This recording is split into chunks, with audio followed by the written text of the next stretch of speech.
Shugaban ƙasar Amurka Donald Trump ya bayyana cewa wannan jana'iza ta Ayatollah Ali Khamenei da ake gabatarwa a koke-koke da nuna jimami da ya ga al'ummar ƙasar Iran suna yi, lamarin ya ba shi mamaki. Ya yi tunanin fa ba a son shi, ba a ƙaunar shi, za a yi ta murna da mutuwarsa ne, amma sai ya ga mutanen ƙasar suna ta kuka, suna nuna alhini da damuwa a kan mutuwarsa. Haka zalika ya bayyana cewa wannan gangami na jana'iza da ake gudanarwa, inda sun so za su iya amfani da wannan dama su kai farmakin ƙarar da ragowar jagororin ƙasar Iran, kawai shi kenan regime change ya tabbata. Sai dai ba ya so su yi hakan, sakamakon idan suka yi hakan kuma babu ragowar mutanen da za su tattauna da su a wannan ƙasa.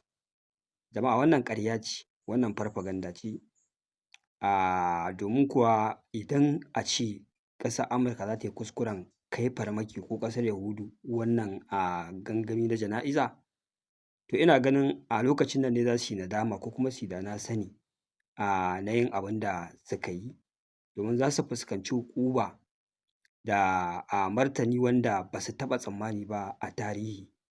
Hallau akwai abubuwa da dama da masana suke zargi na cewa duk da matsatsi da ake ta fama da shi a wannan yaƙi, ana ta ɗauki ba daɗi, akwai fa abubuwa da dama da ƙasar Iran ba ta yi unleashing ɗinsu ba, duba da cewa shi wannan yaƙi akwai kallon da ƙasar Iran ɗin take masa, dama cewa yaƙi ne mai dogon zango, kuma duka abubuwan da suke faruwa a yanzu kamar wasa farin girki ne. Akwai matakin da dolen dole idan abubuwa suka dame suka ƙi kai ga buƙatu na yarjejeniya ko wani abu makamancin haka, to a lokacin kawai za a yi ta ƙare ne. Duk wani abu da kake taƙama da shi dole ka fito da shi ka fuskanci maƙiyi domin ka kare kanka da al'ummar ƙasarka, wanda kamar yadda na gaya muku tun lokacin da aka fara wannan yaƙi, ita dama ƙasar Iran kwata-kwata ba ta taɓa yarda da ƙasar Amurka ba. Ta sani maciya amana ne, mayaudara ne. Duk lokacin da ake wata magana ta sulhu ko tattaunawa, su akwai wani shiri da suke yi na musamman na cin zarafinku ko yi muku bazata, wanda ya sa ita ma ƙasar Iran ta ci gaba da yin waɗannan abubuwa kwatankwacin haka. Ana yarjejeniya ne, tana ƙoƙarin gyara makamai, tana ƙara duba dabaru da kurakurai da kuma irin martanin da za ta maida idan aka dawo yaƙi gadan-gadan. Kai hasali ma mahukuntan ƙasar Iran suna ganin wannan yaƙin kamar irin ana abin nan ne, a je half time, ana wani hutu ne na musamman, kowa yana zuwa ya je ya ƙara kintsawa domin a ci gaba da fafatawa. Domin tuni a tsakiyar yaƙin nan ya bayyana cewa su ƙasar Amurka yana ɗaya daga cikin abin da ya sa fa suka yarda da ceasefire, shi ne yadda aka bayyana makamai sun ƙare, interceptors sun ƙare, babu abubuwa da dama da za a iya ci gaba da wannan yaƙi kai tsaye. Wanda a dalilin da ya tabbatar da haka, ƙasar Amurka a ƙa'idarta ba ta iya tana faɗa da kai tana nasara ta ɗaga maka ƙafa, wallahi ba sa yi. Ba ma muna buƙatar sai na rantse muku, ku kun san halin mutanen nan. In dai faɗa suke da kai suna nasara, maganar wai su da kansu su ce sun dakata ko sun ɗaga maka ƙafa domin wasu dalilai, ƙarya ce, sai dai kai saranda. Amma tun da kuka ga ƙasar Amurka da kanta ta yarda aka dakatar da wannan yaƙi, aka zauna a teburin sulhu, kuma an yi abubuwa da dama na violating ɗin ceasefire da ya kamata a ce inda a ce ƙasar Amurka tana da wani abu da za ta iya na ɗaukan mataki a kan ƙasar Iran ko ta murƙushe ta gabaki ɗaya, tuntuni duk abubuwan da suka faru na violating ɗin ceasefire za ta yi resuming ɗin yaƙi ne gadan-gadan, wallahi ba za ta tsaya ba sai ta kai ƙarshe, wanda wannan shi ne abin da kowa ya yarda da shi a faɗin duniya. Amma dakatawar ƙasar Amurka da ƙoƙarin bin hanyar diflomacy ya ƙara tabbatar da duka abubuwan da ake hasashe na cewa ƙarfin sojanta da makamanta na yaƙi ba ƙaramin rauni suka yi, matuƙar rauni ba. Haka zalika ba ta iya defending ɗin kanta daga miyagun hare-haren da ƙasar Iran ta ci gaba da kai mata a sansanoninta. Wallahi saboda kada ta kunyata ta tozarta a idon duniya, shi ne ta yadda aka ci gaba da wannan batu na ceasefire, kuma ana wannan ceasefire ɗin tana abubuwa kamar irin tana on top, ita ce a gaba, ba wai rauni ba ne ko kasa cimma abubuwan da take so ta cimmawa ba ne a ƙasar Iran ya sa ta dakata, wanda kawai abubuwa ne na farfaganda na fatar baki. Kai ɗan abubuwan da suka ƙara dawowa a 'yan kwanakin nan, al'ummar duniya sun ƙara tabbatar da haka. Ai an ƙara kai ma juna hare-hare, duba da irin martanin da ta ƙara samu daga ƙasar Iran ya sa ta yi gaggawar dakatawa.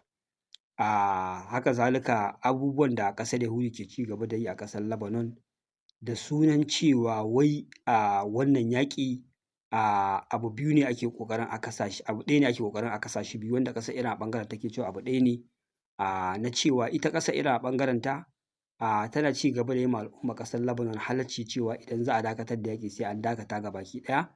Ita kuma ƙasar Yahudu tana so ta ci gaba da yaƙi a ƙasar Lebanon, ta ci gaba da barin sojojinta kamar da ta yi ikirari, wanda ake ta ganin kamar akwai saɓani ko rashin jituwa ko rashin fahimtar juna tsakanin ƙasar Amurka da ƙasar Yahudu.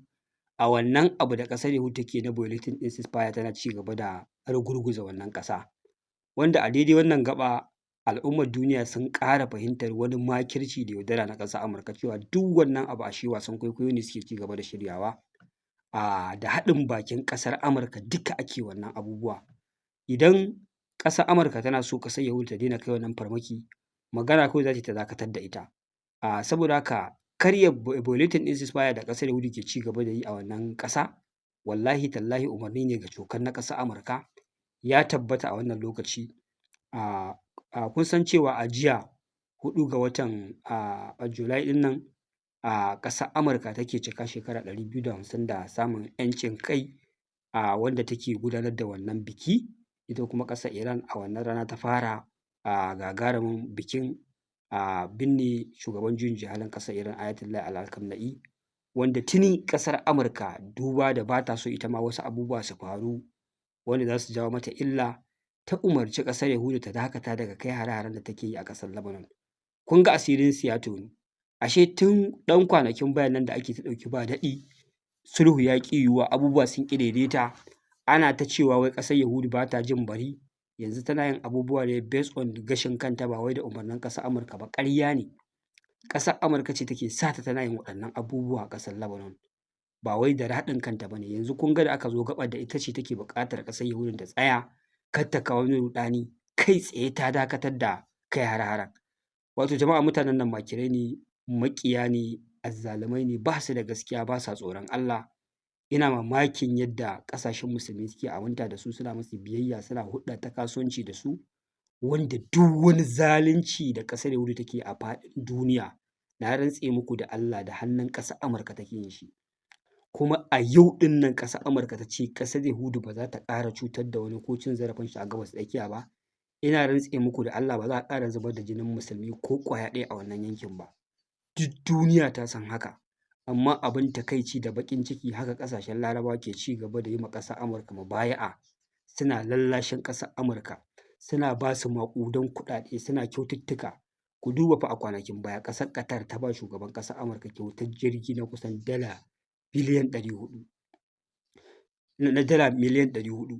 To ku duba irin waɗannan abubuwa da al'ummar musulmi suke yi, wanda suke irin uwargijiyar ƙasar Yahudu da take cin zarafin al'ummar musulmi a Gaza, take wulaƙanta su, take tozarta su, ta hana a ba su abinci, ta musu azaba yadda take so.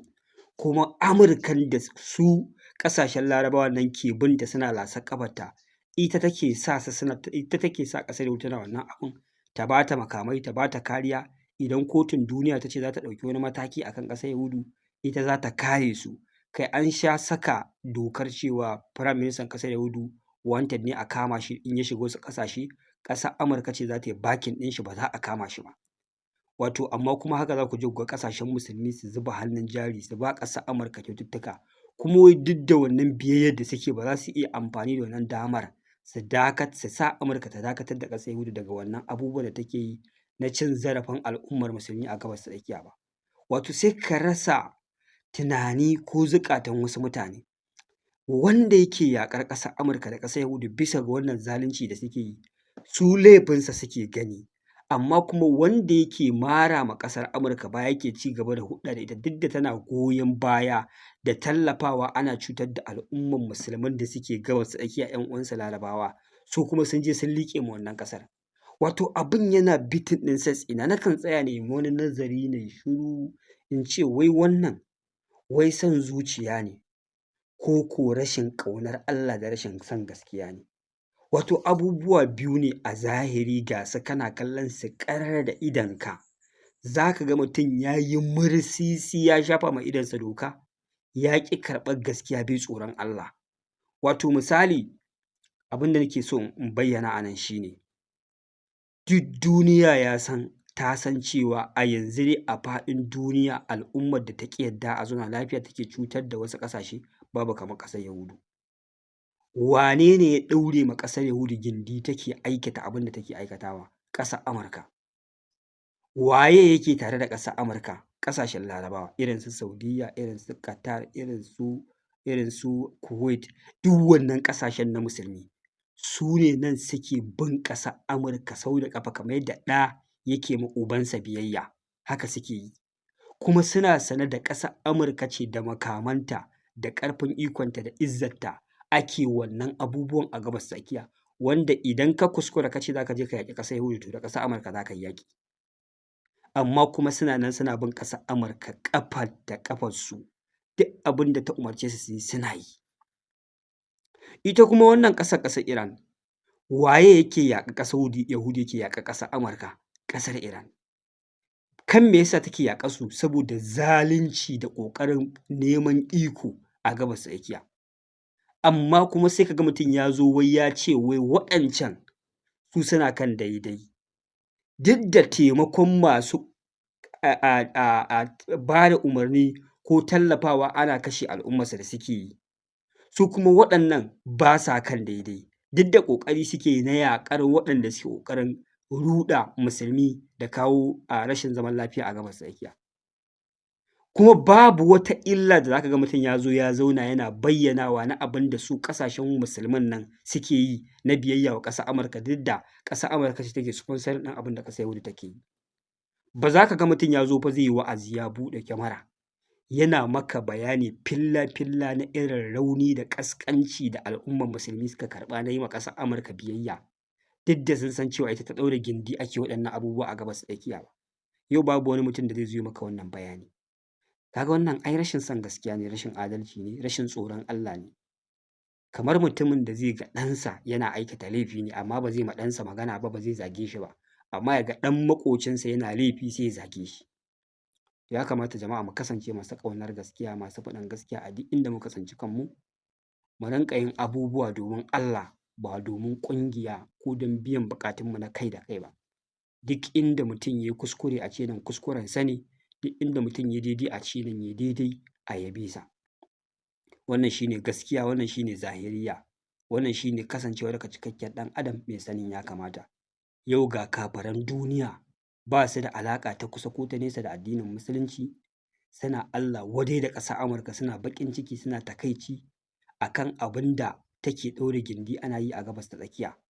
Amma yau ga wasu daga cikin musulmi suna nuna goyon bayansu ga ƙasar Amurka, suna ci gaba da ba ta kuɗi, suna zuba hannun jari a cikin ƙasarta, duk da ita ce take ɗaukar nauyin abin da take a Gabas ta Tsakiya. To wannan wani irin ƙasƙanci ne?